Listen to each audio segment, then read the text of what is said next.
Rádio Bandeirantes, a rádio do ano, líder de audiência em jornalismo.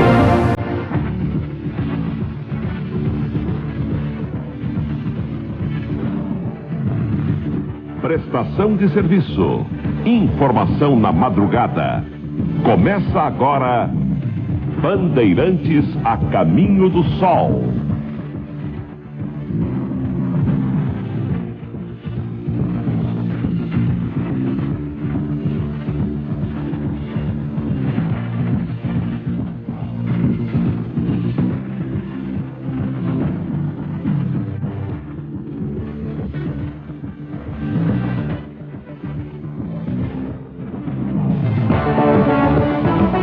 Gente, São Paulo, Brasil, boa noite.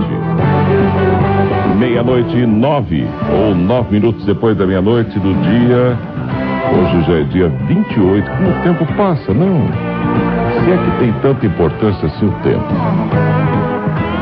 Tem um livrinho que foi editado em São João. E o que o personagem principal desse livro, que a própria autora passou, qualquer um de nós pode passar. Depende de você entrar num estado de vibração da matéria, né, que permita você fazer isso. Ela voltou no tempo.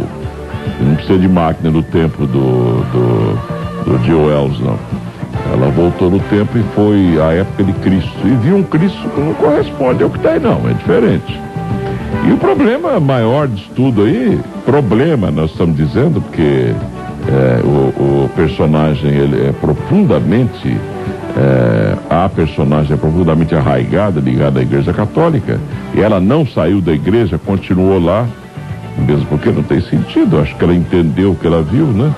Pra que sair? Não é isso também. Tô procurando a verdade, encontrei um monte de mentira. Não é mentira. Há desvios de rota só. Quer dizer, não quer dizer que a instituição onde você está seja ruim, né? E ela continuou lá. Nós vamos até comentar um pouquinho sobre isso aí. Nós estamos falando da freira católica apostólica romana Catarina Emmerich. Já a gente fala a respeito aí. Mas na Central Técnica, parece que nós temos uma tendência a ter aí pessoas com um nome apropriado na Central Técnica, né? Para montar em grandes empresas, né? Na verdade, ele já tem uma, quer dizer, ele tem também um grande pastifício, onde ele produz, por exemplo, Rondelli, ele produz, né? Tanto que por isso é o Amaury Rodelli, né? Nós tínhamos o Vladimir Fracaroli, que também tinha uma fábrica de macarrão enorme. E daqui a pouco chega o Elias dos Santos. O Elias é de Osasco, né? Era o Barreto, ele é de Osasco, o Elias, né? O Elias é de Osasco, hein? A Jundiaí? A Jundiaí. O nosso amigo Barreto tá ali, na técnica de som. Depois entra o Rosino, né? E o Luciano Dorim está por aqui ainda, responsável pelo jornalismo da madrugada.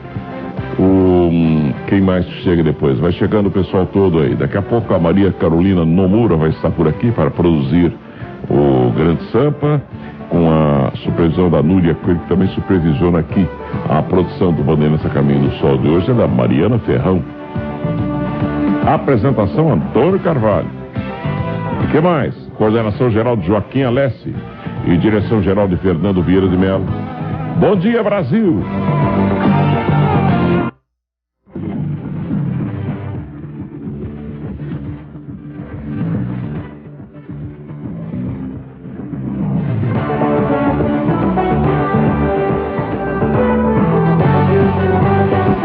Bom dia para você que está ligado agora. No Boa Noite Esticado de hoje, a gente estava falando agora há pouco, aí, quando entramos no ar, sobre a freira Catarina Emmerich, que escreveu um livro, foi editado em São João del Rei, e muita gente atribuiria um milagre. Cristo levou ela lá para trás para mostrar para ela e tal. Não é isso, não tem nada a ver. A coisa ainda é metafísica, porque se física fosse, todo mundo já acreditaria nisso, né? Um dia vai ser uma coisa física. Nós vamos poder viajar no tempo para lá e para cá, porque ela não foi a primeira que viu isso, não vai ser a última. Você pode avançar no tempo também. e ter uma visão de como vai ser uma cidade daqui a 400 anos, 500 anos, 1000 anos, sei lá. Muitas vezes não dá para você precisar exatamente o tempo, você que ver uma folhinha da época, e não precisa daquele carro que viaja no tempo de Volta ao Futuro 1, 2, 3, 4, né, que mexe tanto com a cabeça da gente. Não, você não precisa de um carro, não. Você vai em corpo, vamos chamar assim de astral, vai? Astral superior ou causal, sei lá como é que a gente chamaria isso aí. Como você faz isso? Ué, você vai utilizando partículas que você tem dentro do seu corpo, elas tomam conta das outras que formam todo o material, digamos, molecular, nuclear que você tem em você. Elas afetam todo o sistema seu e o tempo passa a não ter mais sentido para você. Evidentemente que sentido continua tendo, mas não tem sentido até onde você pode ir de acordo com a permissão das leis superiores que regem a matéria. Em cada dimensão nós temos um corpo de lei, uma legislação própria desse tipo de matéria, que permite a locomoção da pessoa até um determinado ponto ou não, dependendo da evolução dela. Isso tem muito a ver com a chamada escada de Jacó, né, que tem no Torá, que tem na Bíblia Católica Apostólica Romana, que tem nas Bíblias cristãs, né? Mesmo eu acredito que os luteranos devam conhecer isso aí também, os calvinistas, etc., né? Os mais antigos de preferência. Agora você vai nas religiões orientais, a maioria está cansada de saber disso aí. A maioria com cabeça, a maioria sem cabeça no bom sentido, vai adorar vaca. Na Índia tem pelo menos 1 bilhão e tanto adoram vacas, e os que têm mais cabeça não vão adorar, claro. Nós vamos permitir que seja adorada, porque não tem jeito, a ignorância do povo vence a sabedoria de poucos, né? Até que a maioria do povo possa conhecer melhor essas coisas. Aí o povo vai abandonando isso. Não é um fenômeno de manipulação dos que sabem mais em cima dos que sabem menos. Não é um fenômeno de manipulação dos que sabem mais para manter na ignorância os que sabem menos e poder escravizá-los pelo trabalho, pela religião, pela mente, por tudo. Não é nada disso que a humanidade imagina. O problema aí é que a maioria é psicomentalmente infantil, é só isso, nada mais que isso, né? Muitas vezes um ser com a cabeça até boa, relativamente boa, ele imagina uma determinada circunstância e ele fica no afã de melhorar o povo, ele acaba provocando um negócio muito pior. Ao invés de bem, ele traz mal. A gente cita como exemplo aqui o Martinho Lutero, por exemplo, né? Ele pregava numa época em que, na Idade Média, século XVI, né? Ele pregava já o seguinte, deu um cisma violento dentro da Igreja Católica, provocou o chamado primeiro protestantismo, primeiro grande cisma dentro da religião católica, né? Ele dizia, qualquer um pode interpretar a Bíblia à sua maneira, do jeito que ele quiser. O que nós vemos hoje aí? Na maioria dos casos, hoje você vê igrejas evangélicas por todo lado e cada um interpreta a Bíblia do jeito que quiser. Tá aí, ó. O que o Lutero queria está acontecendo hoje, mas na época não poderia ser. Quem interpretava a Bíblia na época eram os clérigos, os padres da Igreja Católica Apostólica Romana, porque a maioria do povo era analfabeta. Analfabeta por quê? Porque a igreja queria que fosse assim? Não, Lutero não entendeu esse aspecto aí, apesar de ser um ser com a cabeça muito boa, como a gente disse, né? Ele imaginou que o próprio povo fazer um esforço, né, para poder ler a Bíblia, interpretar. Então ele já foi vertendo a Bíblia para o alemão, sei lá, né, na época, e simplesmente ele acabou botando fogo na Europa, provocando uma guerra atrás da outra. Já surgiu o movimento dos sem terra da época, né? Uma guerra atrás da outra, anos e anos e anos de guerra, fazendo com que ele repensasse em tudo que ele fez, simplesmente por causa de uma ideia que pôs em prática. Uma ideia só pode mudar o mundo, se você raciocinar um pouquinho. A gente vem pregando já há algum tempo, e tem gente nos acompanhando, né? De que nós precisamos mudar a dicotomia que está existente no mundo para salvar o planeta. Não é questão de Carvalho está falando, ele quer aparecer e tal. Ele é um porcaria de um radialista aí, não tem condição de falar sobre economia, sobre administração de empresas, sobre essas coisas. Então, mas não é esse o caso, né? Ele não tem condições de falar sobre isso. Então, vamos ouvir um radialista, jornalista falar sobre isso? Não é mesmo que ele esteja fazendo um curso de direito aí, o que adianta? Vamos ouvir quem é especialista. Mas o problema é que os especialistas estão pregando as mesmas coisas há faz tempo e eles têm medo de ousar. Um ou outro já está com desejo de ousar mais. Nós precisamos inverter uma dicotomia que está aí. E não é questão de fazê-lo em nome de Jesus, para ser bonzinho, para cumprir o que diz Bíblia, Torá, Alcorão, sei lá o que mais aí das religiões. Não é isso. É por questão de sobrevivência agora. É por questão de inteligência, é por questão de compreensão de como funciona a alma humana, e só isso, nada mais que isso, é por questão lógica e não por questão metafísica ou religiosa. Nós precisamos inverter uma polaridade que está aí, porque é exigência de um momento cósmico. Nós praticamente nos deixamos levar para uma dicotomia, uma polaridade, uma dialética, né? Ou digamos assim, um silogismo, né? Que ele pode ter tido alguma virtude durante algum tempo, não vamos dizer que ele trouxe só mal. Adam Smith estava certo quando, no século XVII, afirmou: é do egoísmo de cada um que vem o progresso. Então, nessa época, ainda se justificava você colocar em primeiro lugar o econômico, em segundo lugar o social. Apesar que mesmo nessa época poderíamos ainda adotar o social em primeiro lugar e o econômico em segundo, né? Não iríamos ter prejuízo no econômico de jeito nenhum. Nós construiríamos uma sociedade, quem sabe, mais adequada, né? Essa sociedade mais adequada que teríamos hoje, por exemplo, ela provavelmente viesse a evitar, não impedir, né? Evitar uma poluição enorme que temos hoje em dia e a destruição, degradação do meio ambiente como degradamos até hoje. E tem gente que tem coragem, governadores, estados, prefeitos de cidades, governos federais, já vimos muita gente falar que é inviável você despoluir um rio como o Tietê. Agora não, estão aí mexendo no Tietê, né?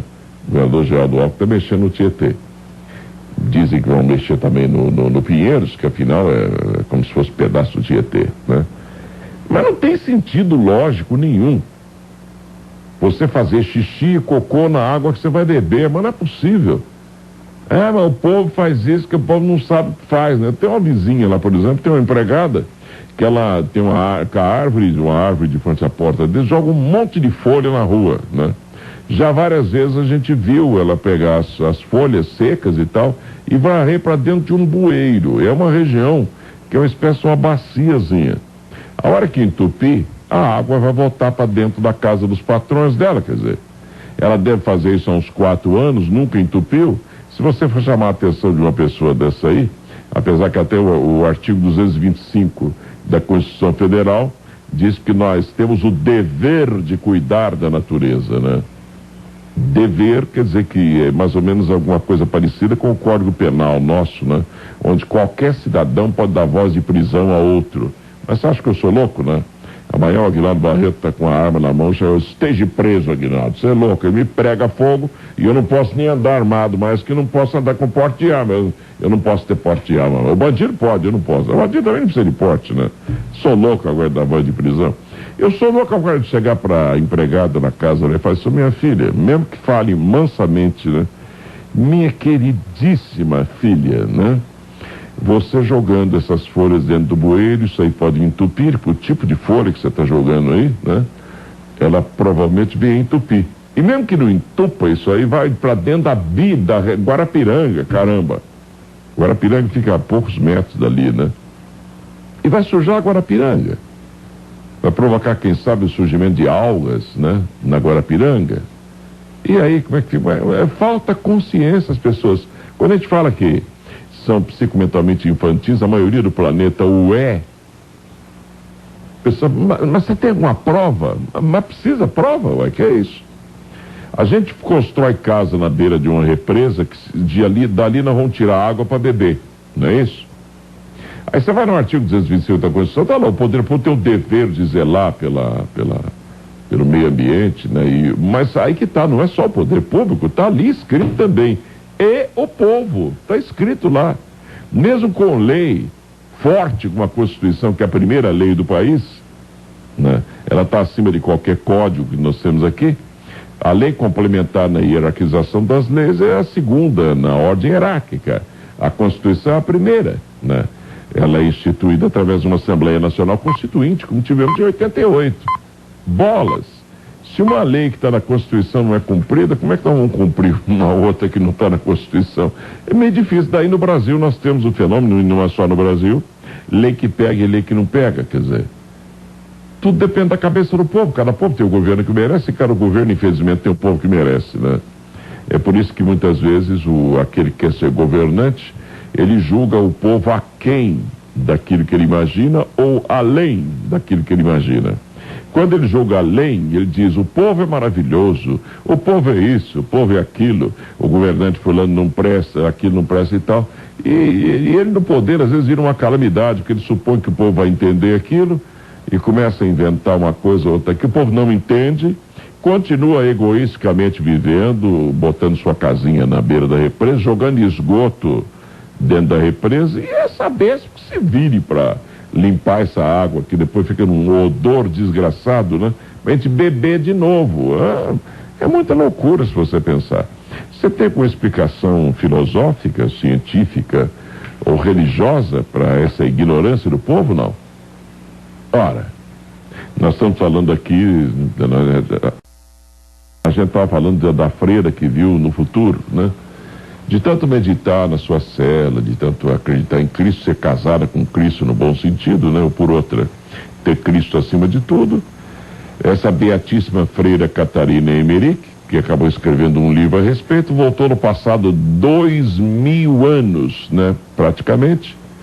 Esse livro foi escrito. Estou tentando, inclusive, encontrar esse livro em algum sebo por aí. Quem tiver, que diga onde tem, né? E ver se consegue passar um xerox para mim, eu agradeceria, né?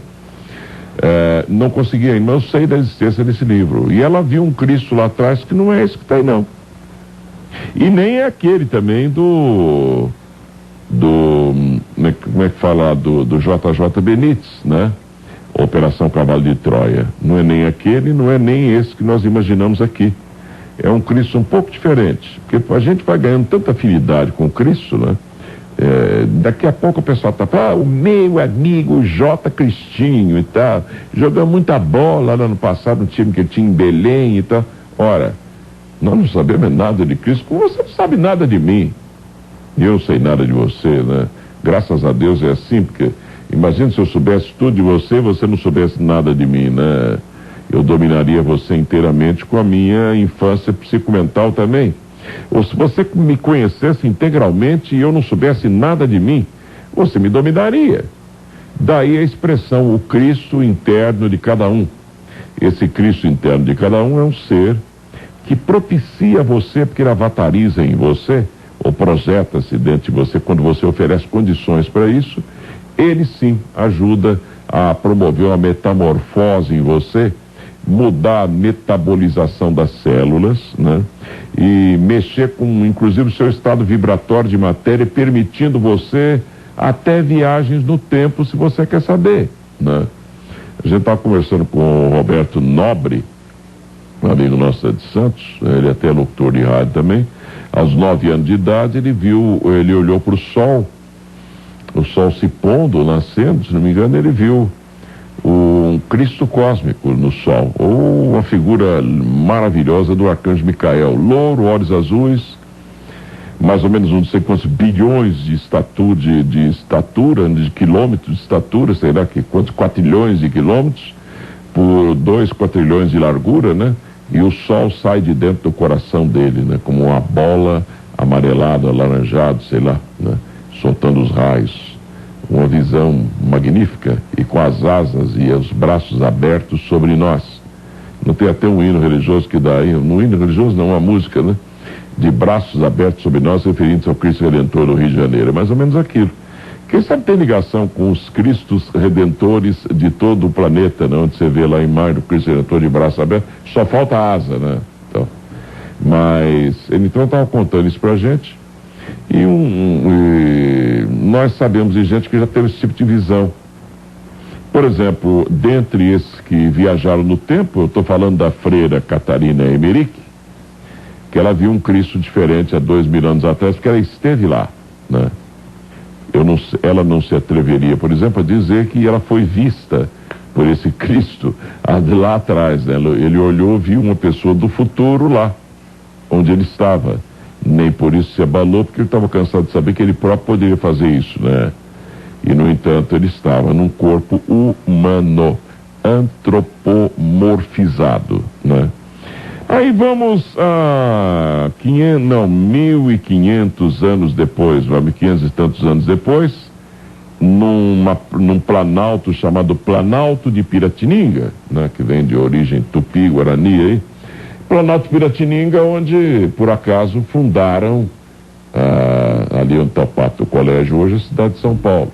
E Nóbrega, como consta, Anchieta também era outro, né? Eram seres altamente intuídos, seres que meditavam muito. A situação da época era propícia para isso, não tinha os monte de ruídos que tem, essa confusão toda. Então, eram seres católicos, fervorosos, que rezavam muito, tinham muita fé em Deus e tal.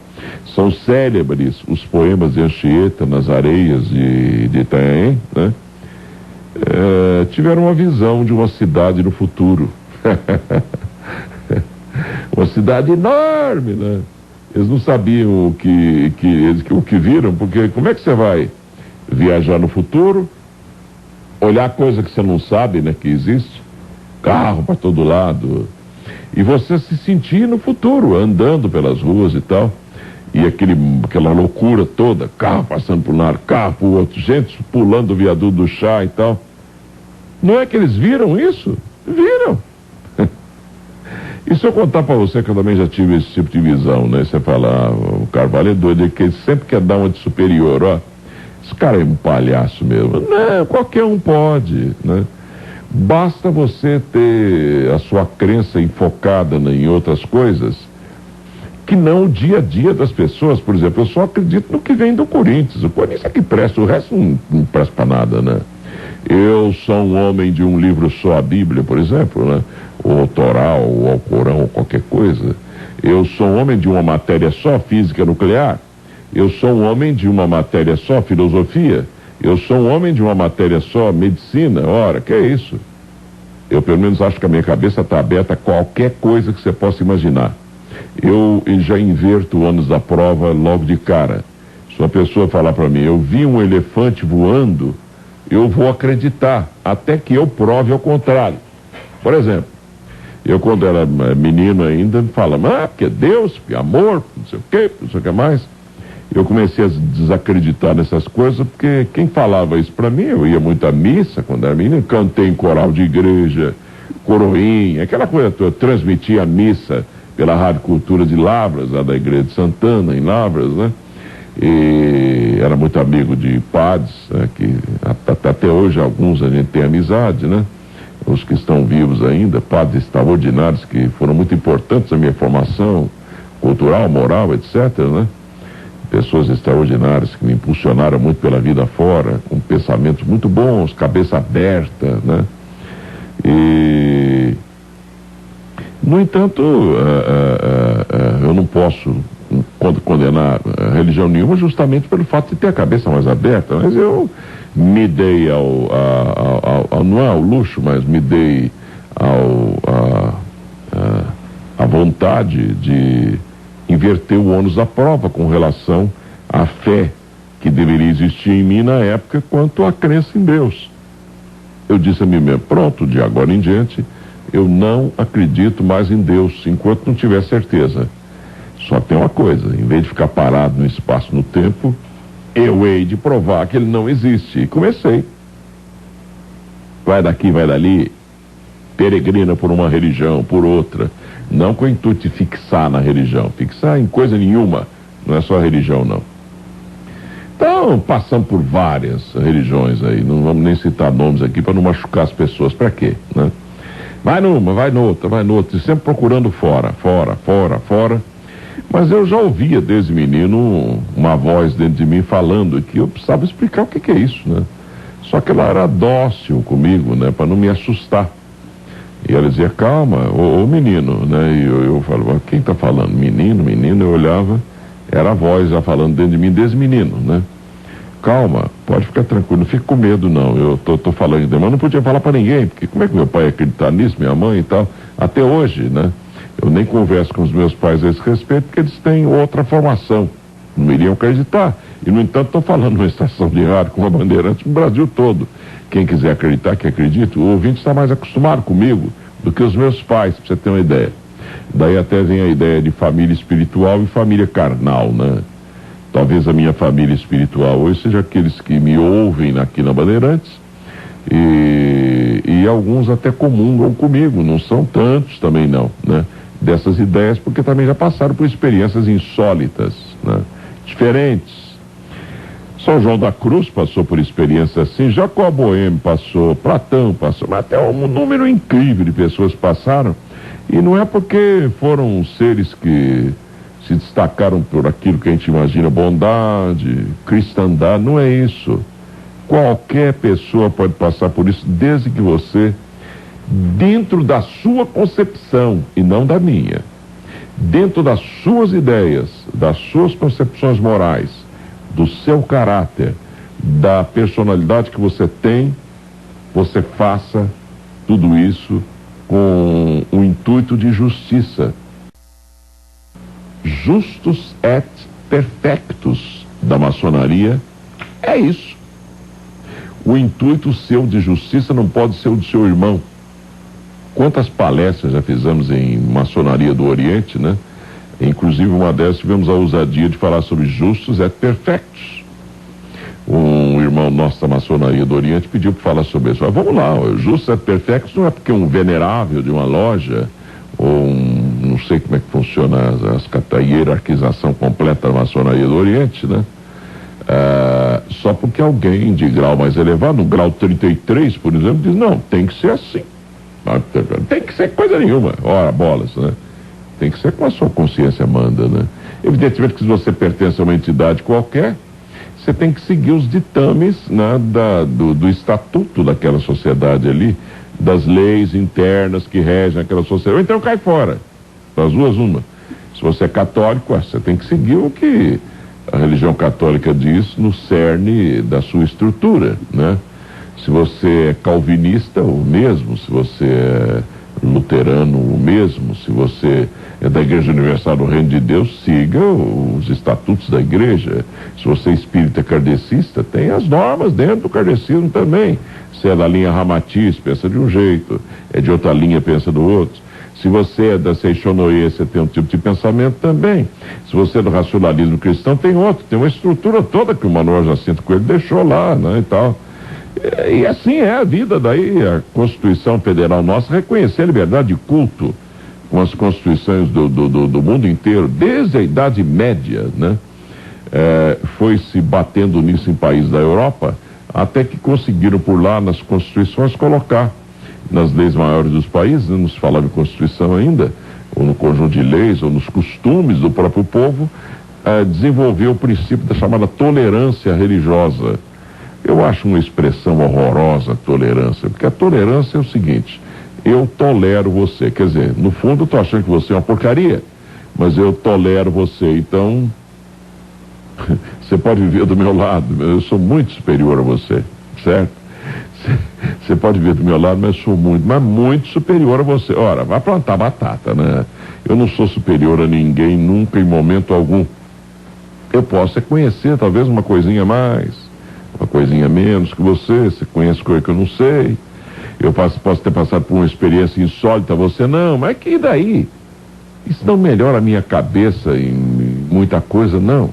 Como a gente já disse aqui mais de uma vez, você pode atravessar uma parede para o outro lado, mexendo na estrutura molecular do seu corpo físico, né? Como tem gente que é capaz de fazer isso aqui no planeta, saiba disso, viu? Esse planeta é mais misterioso, aliás, nem é planeta, é o corpo sideral do arcanjo Rafael, né? Que na verdade é o Cristo terreno, mas vamos deixar isso para lá, já falamos aqui algumas vezes também, né? É o Atlas, ele não carrega a Terra nas costas, ele é a Terra, né? E tudo que está nela pertence a ele. Ele é enorme também, é uma bola de luz azul materializada no coração dele, que é o globo D da quarta cadeia planetária Terra hoje em dia, ou o chakra do coração desse ser. Nós vivemos dentro dele. Daí ganha sentido, se você prestar um pouquinho de atenção no que ele está dizendo aqui, né? O Sagrado Coração de Jesus dos cristãos, o Sagrado Coração de Maria dos católicos, né? Tudo isso ganha sentido, porque não é só a mulher que tem, não é só o homem que tem coração, né? E tem 3 câmaras ocultas dentro do coração, como os hindus antigos chamavam, de Brahma pura, Vishnu pura e Shiva pura, o Pai, Filho e Espírito Santo puros, né? Dentro de você. Daí falar-se tanto em coração com pureza e tal, o que tem uma lógica enorme se você for a esses assuntos sem preconceito. Se for com preconceito, agora faltando 15 para 1, ou com ideia pré-estabelecida de alguma religião onde você está, de alguma filosofia que você pratica, de alguma ciência que diz que não pode estar certo, isso aí acabou, então não adianta nem ir, né? Eu parti então do pressuposto que Deus não existia e cheguei à conclusão que existe sim, e que a maravilha quando você descobre que nós não estamos sozinhos nesse mundo, né? Mas o Deus que a gente imagina não é bem o que o pessoal fala por aí. O Deus que a gente imagina não é nem aquilo que as hierarquias superiores querem passar para nós.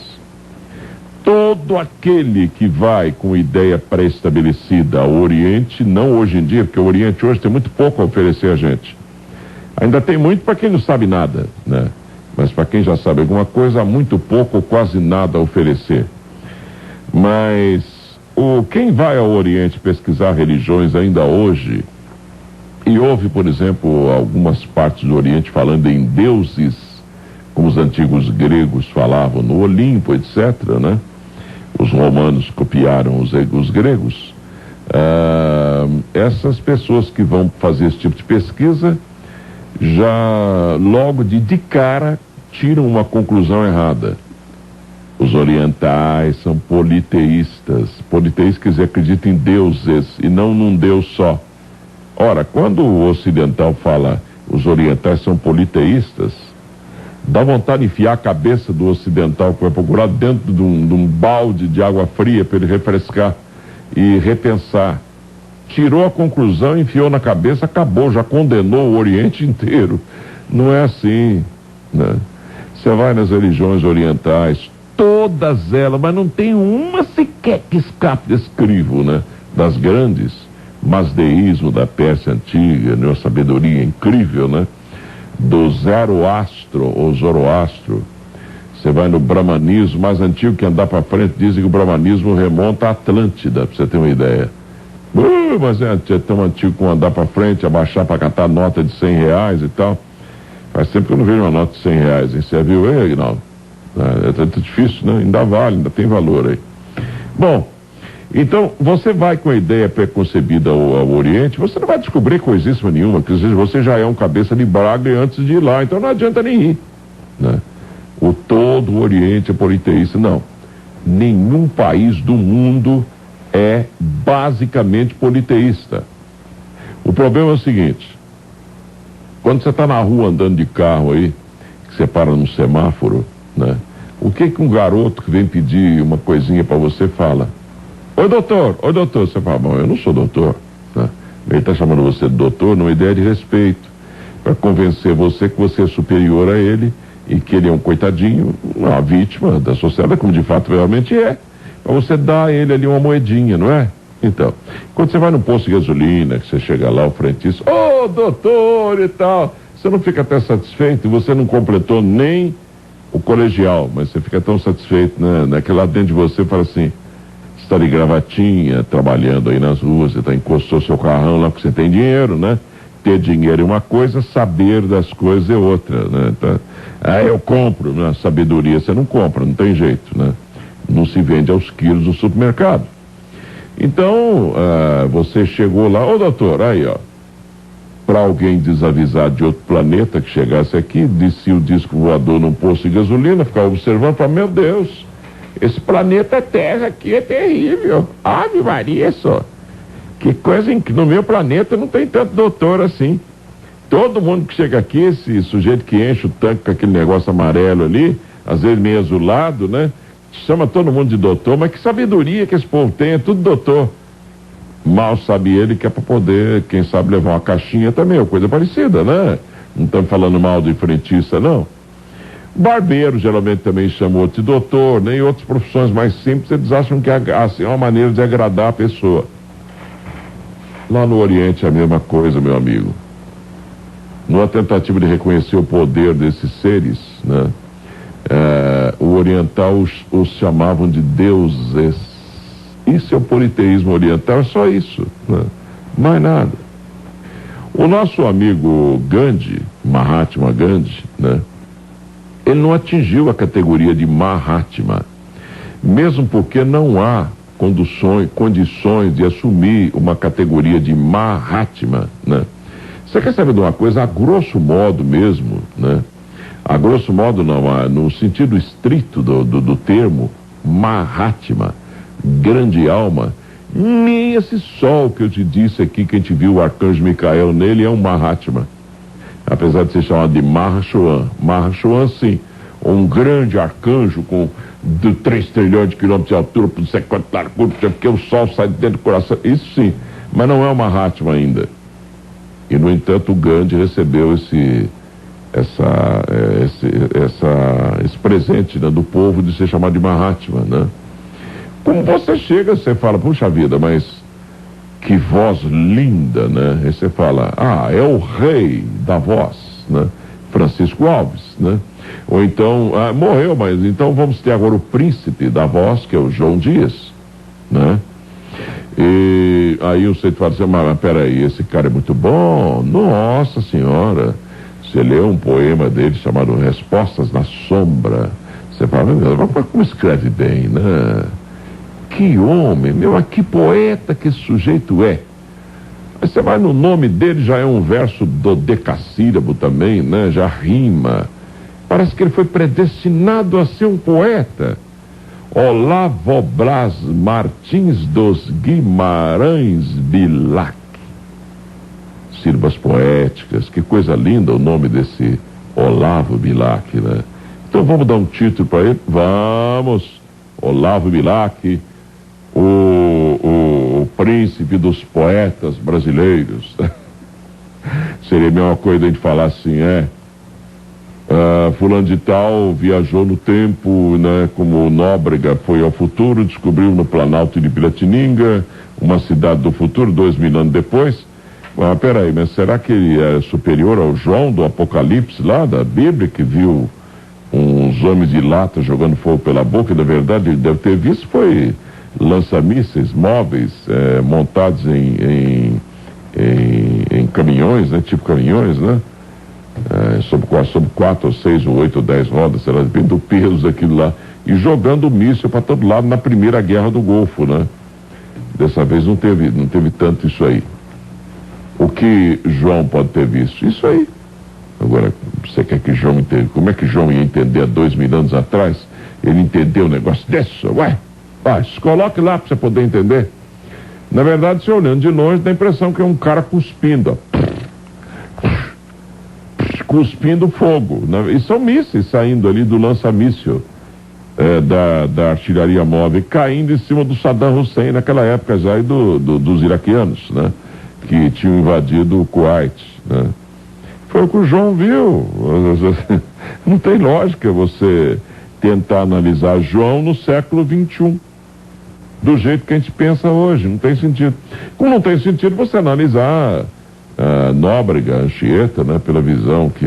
Eu nem lembro quem foi que teve essa visão exata aí. Se foi um ou outro, né? Com relação ao Planalto de Piratininga e a cidade que surgiria aqui. Tá aí, São Paulo tá aí. E aí? Como é que fica, né? Então isso aí é permitido, sim, essa viagem no tempo. A pessoa viaja mesmo, né? A Catarina Emerick viajou pelo tempo e foi lá onde estava Jesus. E viu um Jesus Diferente desse que a gente imagina aqui, né? Não é bem um Jesus desse que a gente imagina, não. E só que esse Jesus, ela nem se atreveu a falar mais a respeito dele, que ela poderia entrar em atrito com a religião, que era a religião dela, a religião católica apostólica romana. Para quê, né? Para que entrar em atrito? Não tem sentido, né? E esse livro, então, chama-se As Visões da Beatíssima Catarina Emmerich, publicado em São João del Rei. Então, um amigo nosso teve um tipo de experiência interessante, e a gente já teve algo parecido também, no sentido de voltar atrás no tempo. Esteve na Grécia, por volta lá do século VI a.C., sentiu-se andando pelas ruas de Atenas, né? Mas isso não é nada, quer dizer, ele estava com a roupa como estava em casa, como se fosse pijama, né?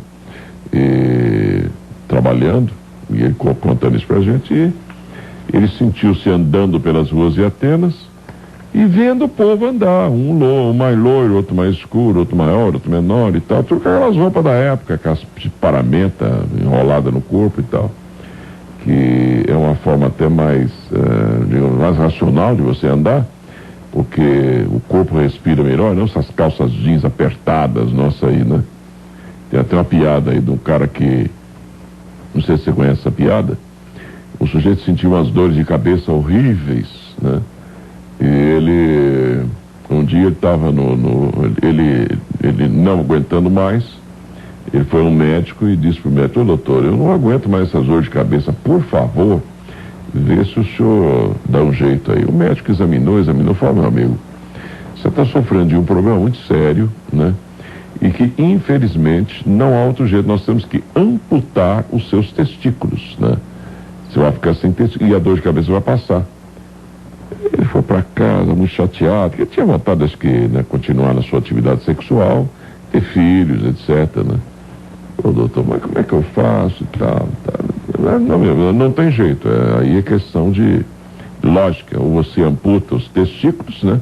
Ou fica com essa dor de cabeça horrorosa que você está sentindo, porque tem ligação aí com o epigastro, entendeu? Aquela explicação do sistema nervoso central e tal.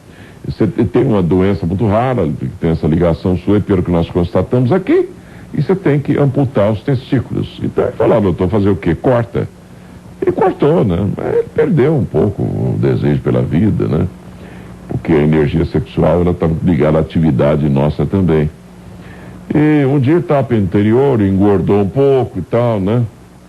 Ele falou: "Caramba, estava passando uns dias numa cidade do interior, aposentou por doença, né, no INS, né, no serviço público, porque ele era um alto funcionário, senão não daria para ele fazer isso que a gente está falando aqui."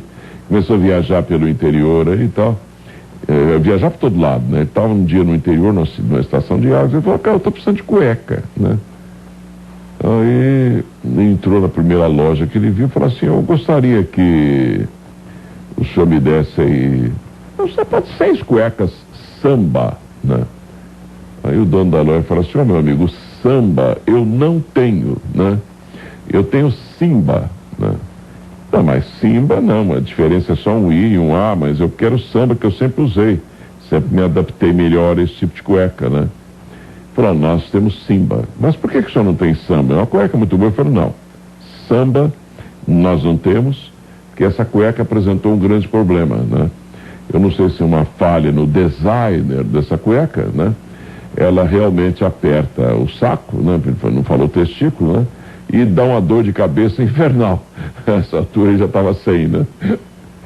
Mas, então, volvendo aí a ideia anterior, esse amigo nosso que viu lá na Grécia, esteve lá, ele sentiu que ele estava viajando no tempo, né? E outra, numa fração de segundo, hein? É tão rápido quanto a luz, mais rápido que a luz, muito mais rápido que a luz. Quando você pensou, já está lá, né? Ele andando pelas ruas de Atenas, né? Os templos inteiros, e não em pedaços, como hoje, né? Um pedaço aqui, outro acolá e tal. E o curioso que ele me contou é que umas 3 pessoas no meio daqueles ali viram-no andando pelas ruas de Atenas. Aí é que é interessante, né? Essas 3 pessoas, né, viram esse amigo meu andando no meio do povo ali. Só que elas fizeram um gesto de que estavam tendo uma alucinação, né? E por que alimentar uma alucinação? Com um cara vestido com uma calça de moletom, como ele estava falando, uma camiseta velha e tal, e andando de chinelo pelas ruas de Atenas, não dava, né? Então, ele poderia até, se tivesse feito um esforço, desmaterializado aquela roupa dele, materializado um outro tipo de roupa para ele poder andar melhor lá num astral superior, vamos dizer assim, e não no astral comum que as pessoas viajam, né? Ou, digamos assim, é quase que um plano causal, vá. Foi uma experiência muito interessante desse amigo nosso, e coincide com a da Catarina Emerick, que foi 2000 anos atrás, na época de Cristo. Coincide com a projeção no futuro de ver João do Apocalipse, viu a época atual. Ele não sabia o que estava vendo, porque o futuro é mais complicado. Passado você vê o seu passado lá atrás, inclusive, né? Só que para você fazer esse tipo de viagem, segundo os mestres do conhecimento oculto, só é possível quando você tiver, que você pode até materializar lá atrás, materializar-se numa roupa da época, e aí sim você vai ter uma locomoção melhor, só que você não vai saber falar a língua deles, né? Eles vão achar que você está numa língua enrolada, diferente, porque o grego da época não é o grego de hoje, é o grego de hoje, né? Que se fala na Grécia, era um grego diferente. Você pode fazer isso em qualquer parte do mundo. Agora, eu não sei dizer a você até onde você pode ir. Se você pode ir na Atlântida, por exemplo. Eu acredito que sim. Aí você vai num livro antigo, já tem esse livro não é tão antigo assim, esse aí é mais moderno. Você vai num livro chamado Bestas, Homens e Deuses, né? Quem escreveu esse livro era um homem de formação técnica, ele era um engenheiro, só que era um engenheiro nascido também no século XIX. Em 1917, um pouquinho antes, ele sabendo que a Revolução Bolchevista iria mesmo acontecer, ele passou a mão na Austrália dele e fugiu para o Tibete. Ele já sabia o que ia encontrar lá, porque ele era um dos 7 iniciados do mundo, um ser com a cabeça privilegiada, ligado a determinadas sociedades secretas fechadas da Rússia, e que não eram secretas e fechadas para esconder do povo conhecimento, como tem uns palhaços que falam aí que maçonaria esconde, Rosa Cruz esconde. Esconde porque não tem condição de entender isso, né? Você vai ficar botando isso para fora para o pessoal ficar falando que importa é futebol, que importa é cuspir mais longe, que importa é você matar o cara que está jogar tanque na rua, meter fogo em criança que está matando. Que é isso, né? Esse tipo de pessoa não merece esse tipo de conhecimento, porque imagine, por exemplo, um ser com capacidade para viajar no tempo e um desejo de ficar rico enorme. Acontece que nem naquele carro lá que de volta ao futuro 2, 3, 4, 5, de volta ao passado, que é a coiseira toda lá, né?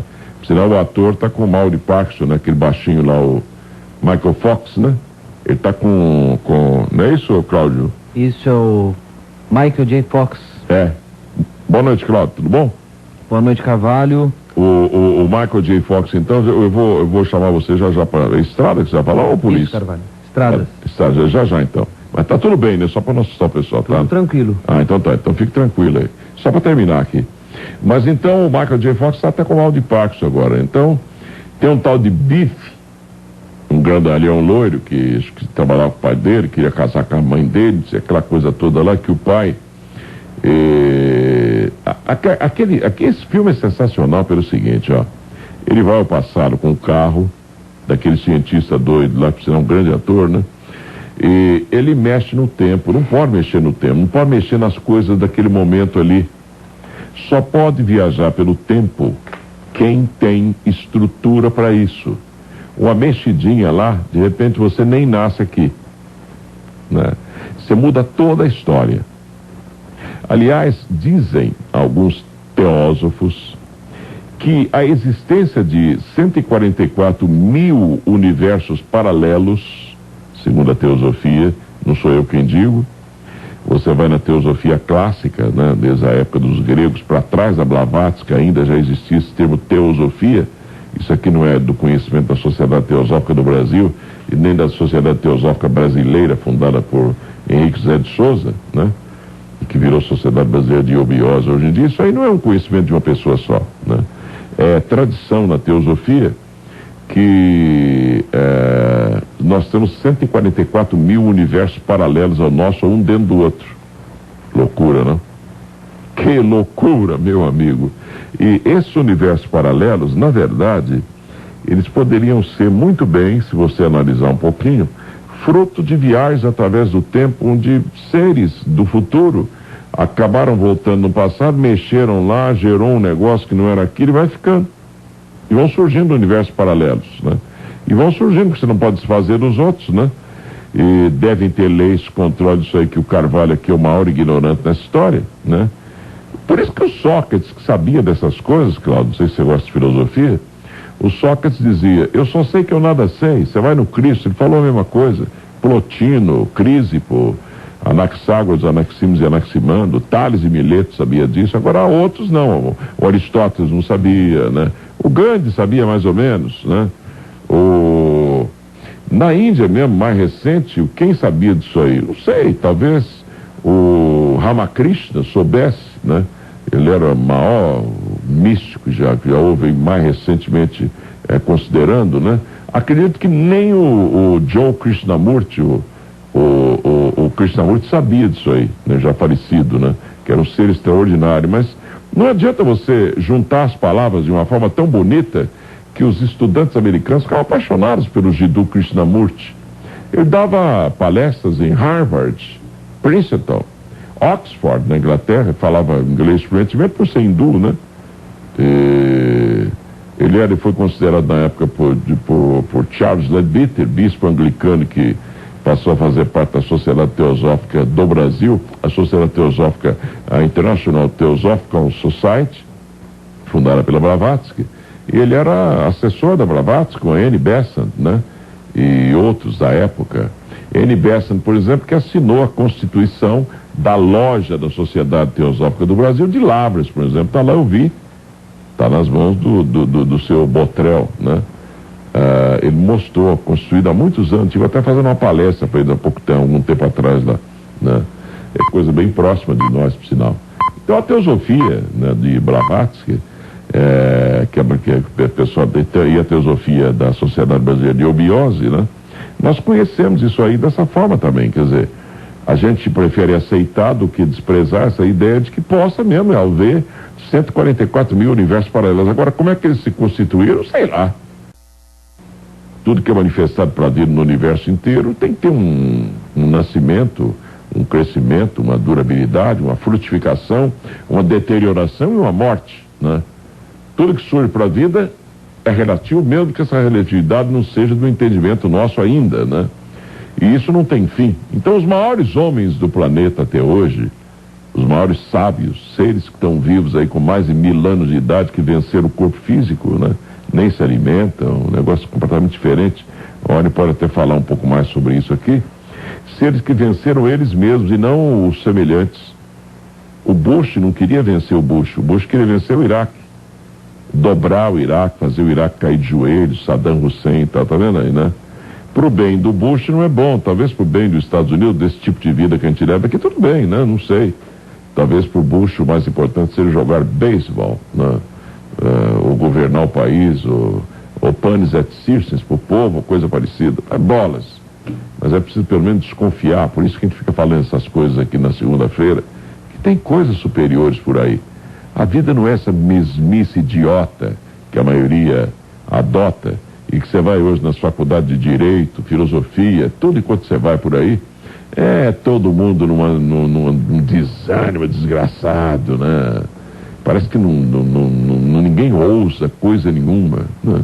Ficamos lá estudando filosofia, partimos lá dos pré-socráticos, achamos que Tales foi um idiota, quando na verdade não foi, porque era um iniciado, né?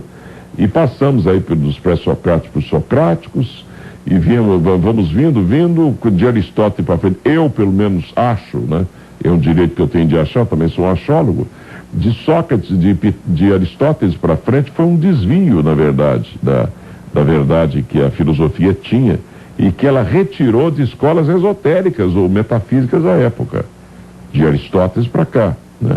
Mas mesmo assim, se você for verificar esse desvio, você vê vindo pela Idade Média fora até chegar aos dias atuais, você vai encontrar seres extraordinários, né? Um John Locke, né, por exemplo, que todo o progresso americano está fundado nele, no William James, naquele pensador econômico, que é um tipo do pai da economia, sei lá, e do capitalismo também, um deles também, o Adam Smith, né, que dizia que é do egoísmo de cada um que vem ao progresso. Você vai ver então, na cultura humana, de uma forma geral, algo espetacular, né? O ser humano hoje já constrói coisas extraordinárias, mas é uma criança ainda, né?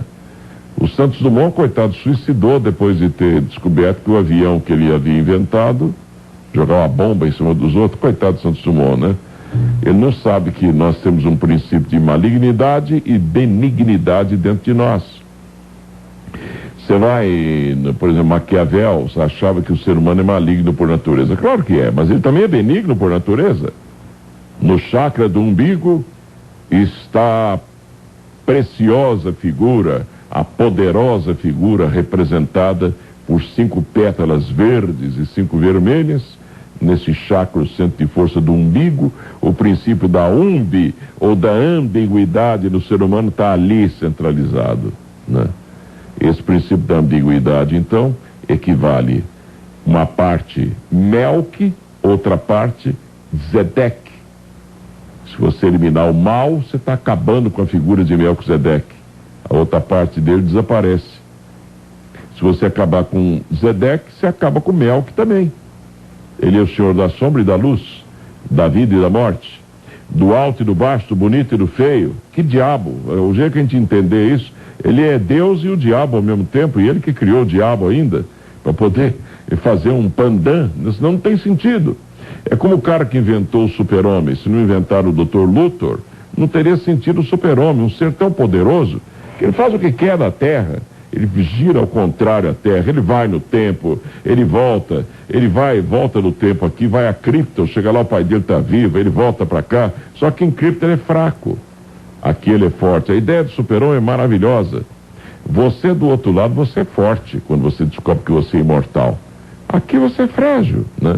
Daí essa medorréia da morte do ser humano, mas esse assunto é fenomenal. Você ficaria aqui 10 horas falando, 20, não esgota, 30, não esgota, eternidades não esgota, encarnações não esgota. Que essa sabedoria chama-se Gupta Vidya e não sabedoria do Carvalho.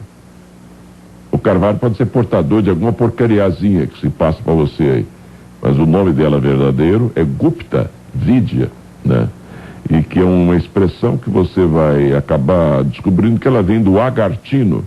Aí não adianta eu querer falar para você que agartino é uma língua que não existia no nosso planeta, porque tal, que depois esse próprio agartino gerou o sânscrito, que foi a primeira língua do planeta, e do sânscrito vieram as línguas aspiradas, né? Aí nós temos as anglo-saxônicas, o alemão ainda tem um pouco de aspirado, mas você vai, por exemplo, das línguas orientais, isso é mais comum, o chinês, né? O japonês, as línguas cuneiformes, né? O fenício, né? O persa antigo, e vai por aí afora, o egípcio, né? E chega por hoje. 1h e 21 minutos já. Opa, o tempo passa, hein?